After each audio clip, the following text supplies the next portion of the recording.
Hi friends, this is Tushar sir. I am going to take lecture physics chapter will be electromagnetic induction.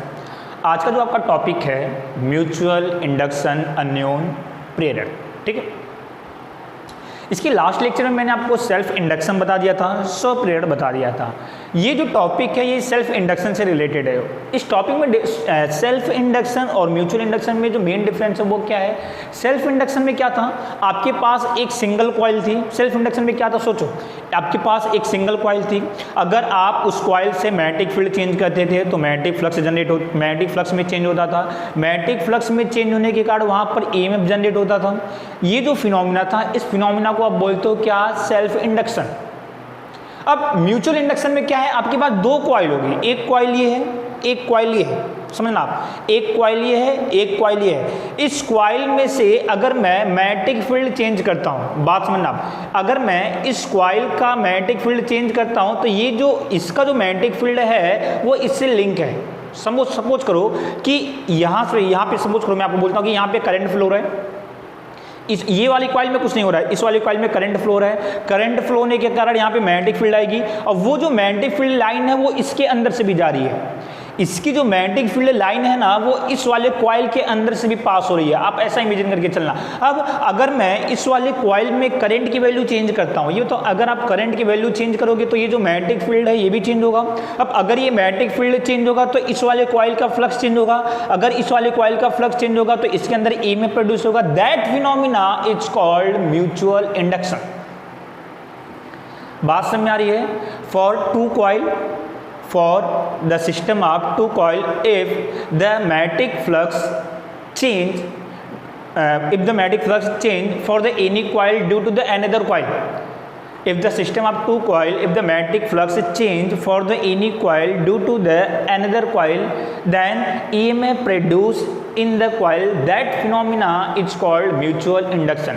किसी भी दो कुंडली के निकाय के लिए यदि किसी कुंडली में फ्लक्स के मान में परिवर्तन होता है दूसरे कुंडली की वजह से, तो उस कुंडली के अंदर EMF उत्पन्न होता है और इस घटना को, इस फिनोमिना को हम बोलते हैं क्या, अन्योन प्रेरक, म्यूचुअल इंडक्शन. ठीक है. होता क्या है वो हम समझते हैं. जैसे मान लो डिफिनेशन लिख लोगे ना. डिफिनेशन अभी मैं आपको बता भी देता हूं कैसे लिखोगे आप.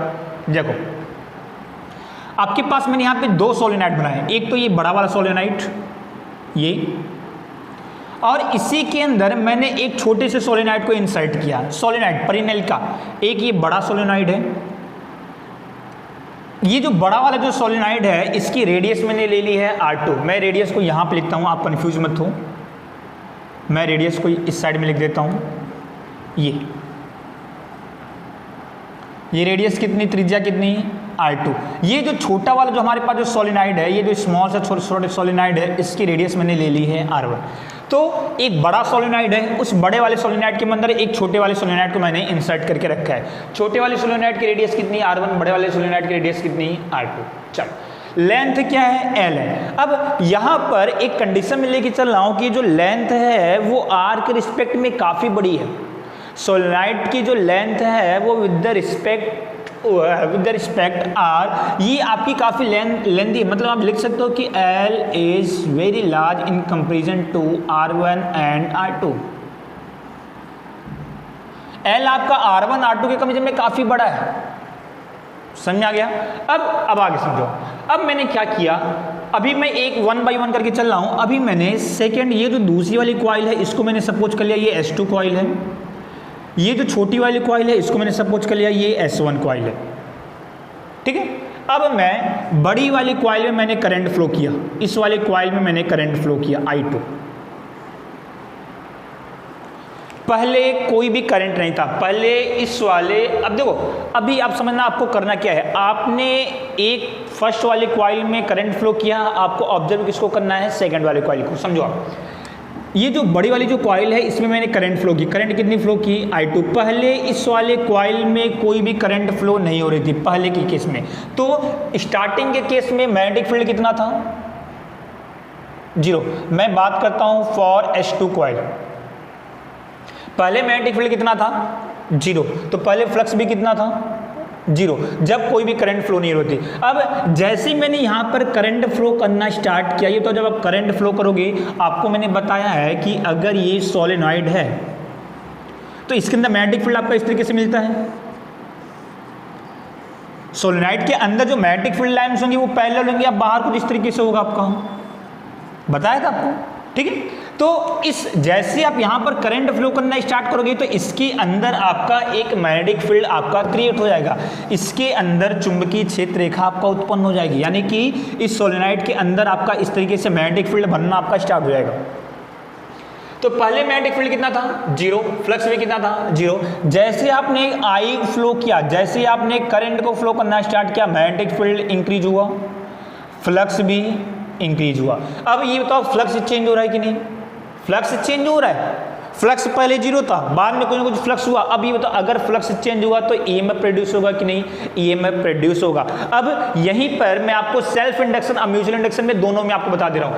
अगर मैं केवल और केवल अभी आप ये भूल जाओ कि अंदर कोई कॉइल है, अभी आप भूल जाओ कि अंदर कोई कॉइल है, केवल और केवल ये एक सिंगल कॉइल है।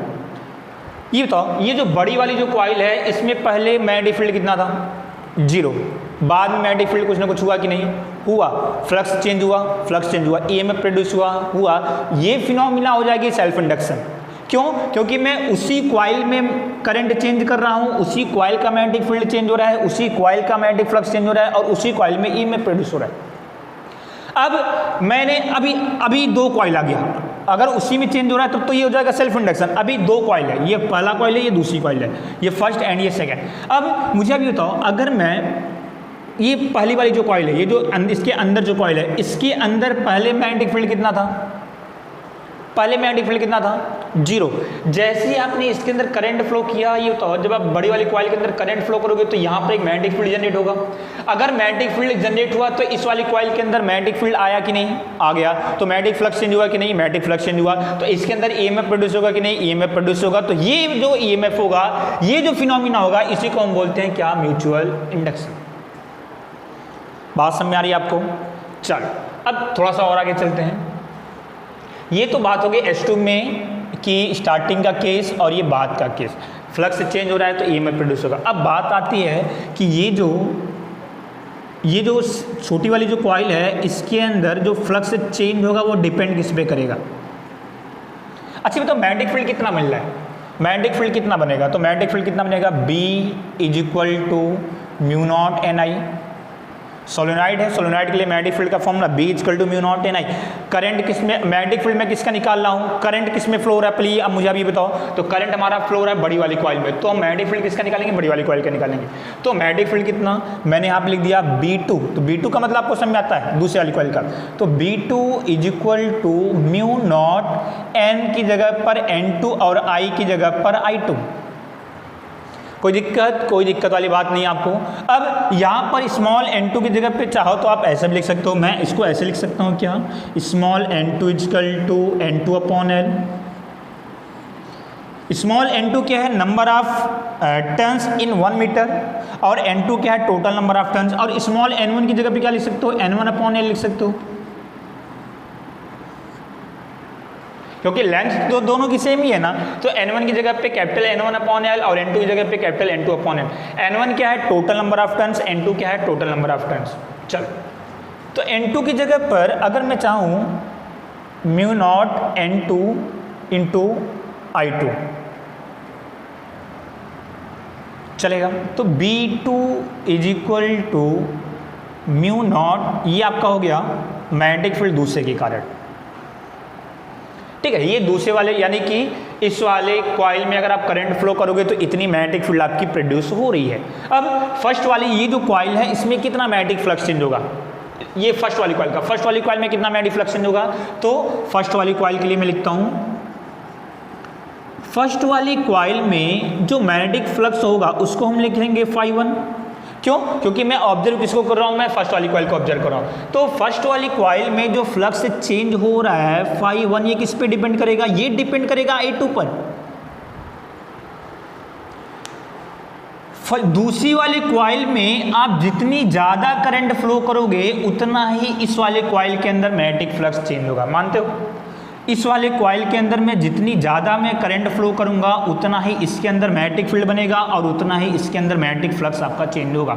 यानी कि इस वाले कॉइल का जो मैग्नेटिक फ्लक्स है इस वाले कॉइल का वह डिपेंड करेगा किस पर, I2 के ऊपर। तो φ1 will be depend on I2। अब ये तो बात हो गई सिंगल टर्न्स के लिए। अगर यहाँ पर total number of turns N1 है तो ये तो हो गया एक टर्न्स के लिए, N1 टर्न्स के लिए हो जाएगा N1 φ1 प्रपोर्शनल I2 N1 φ1। यहाँ पर ये प्रपोर्शनल साइन को आप हटाते हो तो यहाँ पर एक कांस्टेंट आता है M। M को हम बोलते हैं mutual induction, mutual inductance. M को हम बोलते हैं म्यूचुअल इंडक्टेंस। तो ये म्यूचुअल इंडक्टेंस किसका है? ये म्यूचुअल इंडक्टेंस आपने निकाला फर्स्ट वाले कॉइल का किसके रिस्पेक्ट में, दूसरे वाले कॉइल के रिस्पेक्ट में। तो इसको मैंने नाम दिया M12। इसको आप लिख सकते हो M12 क्या है? That is the mutual inductance of first coil with respect to second coil। क्या लिखोगे इसको? पहली कुंडली के संदर्भ में दूसरी कुंडली का अन्योन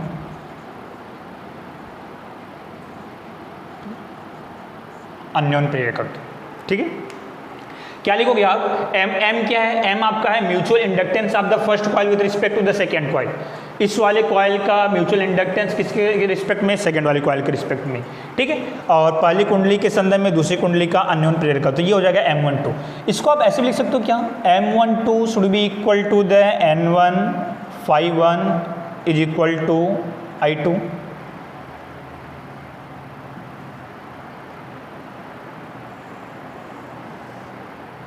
कोई दिक्कत वाली बात नहीं। M12 equal to N1 φ1 upon I2। Clear? अब यहाँ पर इसके बाद से अगर एग्जाम में आपको आता है तो कभी कभी एग्जाम में आपसे पूछता है कि what is the definition of mutual induction, what is the definition of mutual inductance. तो अन्योन प्रेरक यानी कि इसकी आप परिभाषा बताओ। तो डेफिनेशन क्या लिखोगे आप, वो समझ लो आप। डेफिनेशन लिखने के लिए मैंने यहीं पर एक बात बताओ, मैंने यहीं पर किया, डिफाइन कैसे करोगे आप। तो डिफाइन करने के लिए सबसे पहले मैंने यहाँ पर I2 की जगह पर ले लिया 1 एम्पियर। I2 की जगह पे मैंने ले लिया कितना? 1 एम्पियर। और N1 की जगह पे मैंने ले लिया 1 टर्न्स। N1 की जगह पे कितना ले लिया? 1 टर्न्स। तो M12 किसके बराबर? M12 should be equal to φ1 के बराबर। इसको डिफाइन कैसे करोगे आप? ये क्या आपको बता रहा है? ये आपको बता रहा है कि M क्या है? म्यूचुअल इंडक्टेंस अन्योन प्रेरक। किसका? फर्स्ट वाले कॉइल का दूसरे के रिस्पेक्ट में। चलो, ये क्या बता रहा है आपको? हमारे पास सिस्टम ऑफ कॉइल है, दो कुंडली का निकाय है। अगर हम I2 की वैल्यू 1 हो, I2 की वैल्यू 1 होने का मतलब क्या हुआ कि दूसरी कुंडली में करंट कितना फ्लो रहा है? 1 एम्पियर। N1 की वैल्यू 1 टर्न्स हो, यानी कि फर्स्ट वाली कॉइल में नंबर ऑफ टर्न्स कितने हैं? 1 टर्न्स। तो म्यूचुअल इंडक्टेंस फर्स्ट कॉइल का सेकंड कॉइल के रिस्पेक्ट में कितना होगा? फ्लक्स के बराबर होगा। इसको हम डिफाइन कैसे करेंगे? For the system of two coils, for the system of two coils, if the current flowing in the second coil will be 1 ampere and number of turns in the first coil will be 1 turns, then flux produced in the first coil will be equal to the mutual inductance of the first coil with respect to the second coil। Clear है? Simple है, जो लिखा है उसी को आपको define करना है। For the system of two coil, if the current flowing in the second coil will be 1 ampere. I2 का मतलब क्या हुआ? Second coil. And the number of turns in the first coil will be 1 turns. N1 का मतलब क्या हुआ? Number of turns in first coil. Then flux produced in the first coil. φ1 का मतलब क्या हुआ? फ्लक्स फर्स्ट वाले कॉइल में। Flux produced in the first coil will be equal to the mutual inductance of the first coil with respect to the second coil। Definition आप लिख लेना, ठीक है? हिंदी में कैसे लिखोगे? किसी भी दो कुंडली के निकाय के लिए किसी भी दो कुंडली के निकाय के लिए दूसरी कुंडली में अगर धारा का मान 1 एम्पियर है, पहली कुंडली में अगर फेरों की संख्या 1 टन्स है, तो पहली वाले कुंडली में उत्पन्न फ्लक्स के मान को अन्योन प्रेरकत्व कहते हैं। पहली वाले कुंडली में उत्पन्न फ्लक्स के मान को पहली कुंडली का अन्योन प्रेरकत्व कहेंगे। बात समझ में आ गई? इस तरीके से आपको डिफिनीशन आपको लिखना है। मात्रक क्या होगा इसका? यूनिट। यूनिट क्या होगा? तो फाई की यूनिट, N1 की देखो यूनिट होगी नहीं, फाई की यूनिट क्या होगी? वेबर फ्लक्स, आई मतलब एम्पियर, इसी को आप क्या बोलते हो? हेनरी। यूनिट क्या होगी? हेनरी। चलो अभी मुझे आप ये बताओ, अगर फ्लक्स चेंज हो रहा है तो इस वाले कॉइल में कितना ईएमएफ प्रोड्यूस होगा? छोटे वाले कॉइल में ईएमएफ कितना प्रोड्यूस होगा? तो मैं इस वाले कॉइल की बात कर रहा हूं, तो इस वाले कॉइल के लिए अगर मुझे ईएमएफ निकालना होगा तो इस वाले कॉइल में ईएमएफ कितना लोगे आप? E1। तो E1 is equal to minus d/dt and φ1। इसका फ्लक्स कितना चेंज हो रहा है? φ1। चल ये मैं सॉल्व करता हूँ, तो E1 is equal to minus d/dt into φ1 की जगह पे चाहो तो आप यहाँ से ये भी लिख सकते हो। φ1 की जगह पे अगर मैं यहीं से φ1 की जगह पे अगर मैं लिखना चाहूँ तो क्या लिख सकता हूँ? अभी आप नंबर ऑफ टर्न्स को 1 लेके चलो, अभी आप नंबर ऑफ टर्न्स को 1 लेके चलो, तो φ1 की जगह मैं क्या लिख सकता हूँ? ये मल्टीप्लाई किया तो क्या लिखोगे आप? M12 into I2। Number of turns अभी मैं 1 मीटर लेके चलता हूँ, यहाँ से कितना आ जाएगा? E1 is equal to minus M12 into dI2/dt। Clear है? एक तो डिफिनीशन हो गया इस वाले फॉर्मूले से, एक डिफिनीशन आप यहाँ से बनाओ। यहाँ से अगर मैं डिफिनीशन बनाता हूँ, डिफाइन मैंने यहाँ पे किया, मुझे m की डिफिनीशन चाहिए, मैंने यहाँ पे क्या किया? dI2/dt की वैल्यू मैंने 1 कर दी। dI2/dt क्या है? d/dt का मतलब क्या हुआ? Rate of change of current. Rate d/dt का मतलब क्या हुआ? Rate of change. I2 का मतलब क्या हुआ? करंट, यानी कि धारा परिवर्तन की दर। Rate of change of current will be equal to the 1 if the rate of change of current will be equal to the 1, यानी कि dI2/dt की जगह पे 1 रख दो, तो M12 should be equal to the E1। Sign की बात अभी नहीं चल रही है, तो म्यूचुअल इंडक्टेंस किसके इक्वल होगा? ईएमएफ के। तो डिफिनेशन क्या बताओगे? For the system of to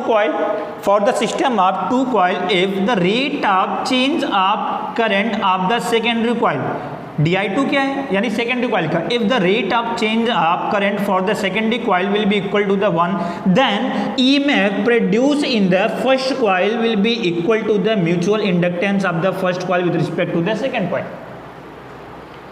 For the system of two coil, if the rate of change of current of the secondary coil will be equal to the 1, then EMF produced in the first coil will be equal to the mutual inductance of the first coil with respect to second coil. दो कुंडली के निकाय के लिए यदि दूसरी कुंडली में धारा परिवर्तन की दर का मान 1 हो, तो पहली कुंडली में उत्पन्न EMF के मान को उस कुंडली का अन्योन प्रेरकत्व कहते हैं। क्लियर है? कोई दिक्कत वाली बात नहीं। तो ये दो डिफिनेशन आपके एग्जाम में आपको आता है कि define mutual inductance, define to definition, तो आपको ये दो तरीके के डिफिनेशन आपको लिखने होंगे। ये हो गया। अब हम बात करते हैं कि म्यूचुअल इंडक्टेंस की आप वैल्यू कैसे निकालोगे। आप इसका स्क्रीनशॉट लो, फिर मैं आगे नेक्स्ट आपको आगे बताता हूँ। चलो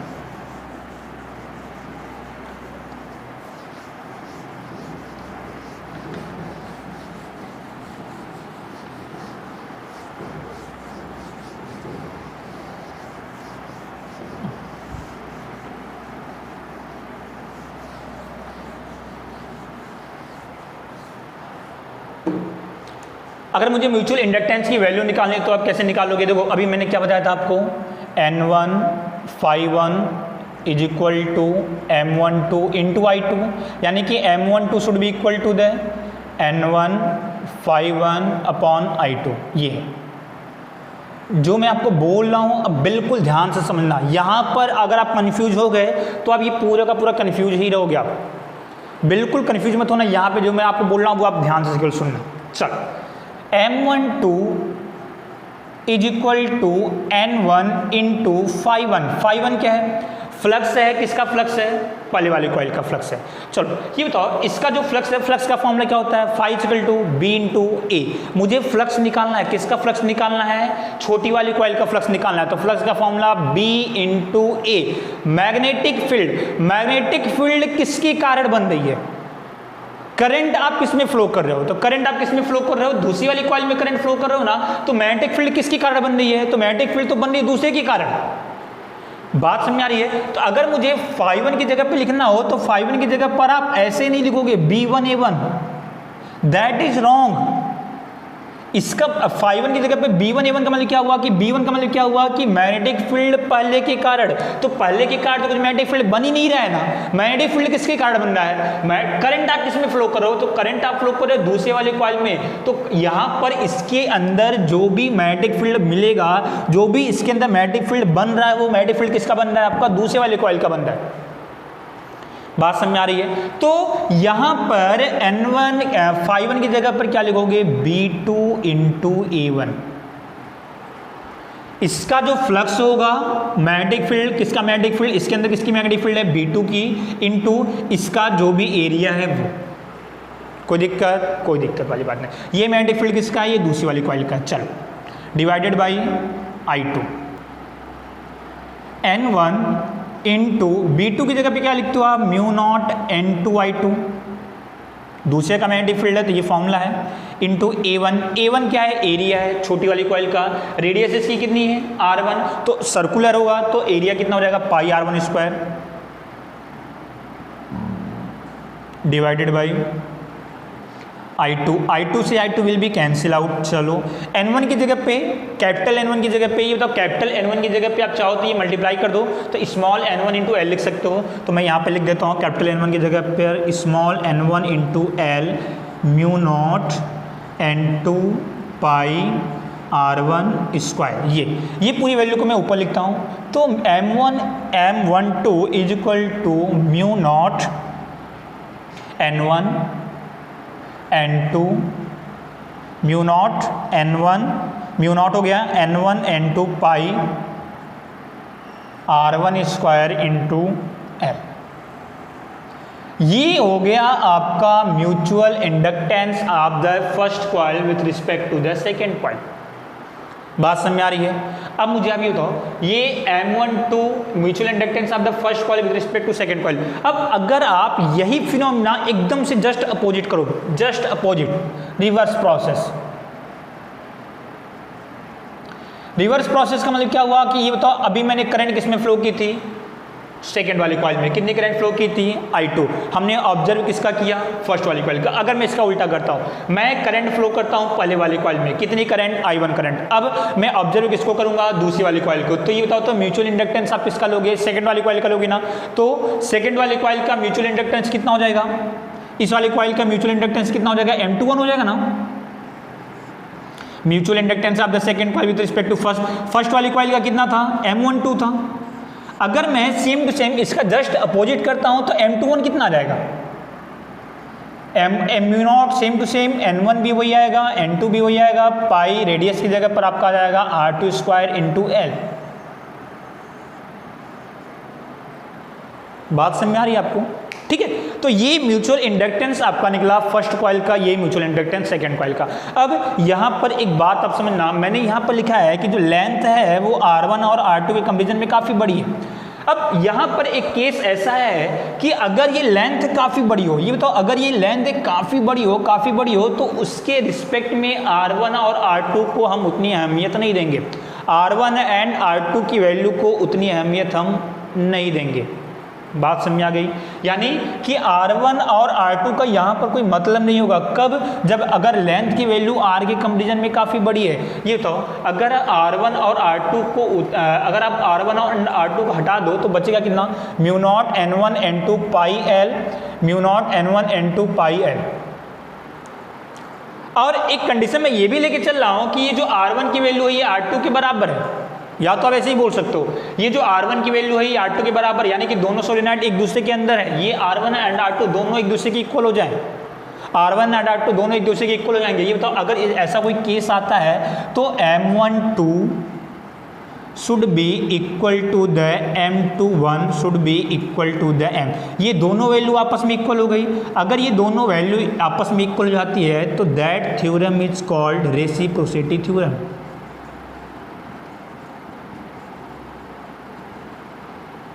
हिंदी में भी यही बोलोगे, यदि mutual if the mutual inductance of the first coil with respect to second coil will be equal to the mutual inductance of the second coil with respect to the first coil, that theorem is called reciprocity theorem. यदि पहली कुंडली का अन्योन्य प्रेरकत्व यदि पहली कुंडली का अन्योन्य प्रेरकत्व दूसरे के संदर्भ में तथा दूसरी कुंडली का अन्योन्य प्रेरकत्व पहले के संदर्भ में यदि इन दोनों का मान बराबर हो जाता है तो इस थ्योरम को हम रेसिप्रोसिटी थ्योरम कहते हैं। ये बिल्कुल आप दिमाग में सेट करके रखना ये, ठीक है। तो इस तरीके से ये पूरा का पूरा जो म्यूचुअल इंडक्शन का आपका टॉपिक था वो तैयार हो गया। आपको इसमें याद क्या क्या रखना है, एक तो ये फॉर्मूले, दूसरा उसकी यूनिट क्या हो गई, म्यूचुअल इंडक्टेंस का डेफिनेशन क्या होगा, दो डेफिनेशन वो जो मैंने बताया था, और ये डायग्राम। एग्जाम में आपको इतना लिखोगे दैट इज सफिशिएंट, आपको पूरे के पूरे मार्क्स आपको मिलेंगे। चलो इसी के बाद में इसका एप्लीकेशन यूज कहाँ कहाँ पर है, म्यूचुअल इंडक्टेंस का यूज कहाँ कहाँ पर है। तो म्यूचुअल इंडक्शन का यूज आपका है जनरेटर में, ट्रांसफॉर्मर में,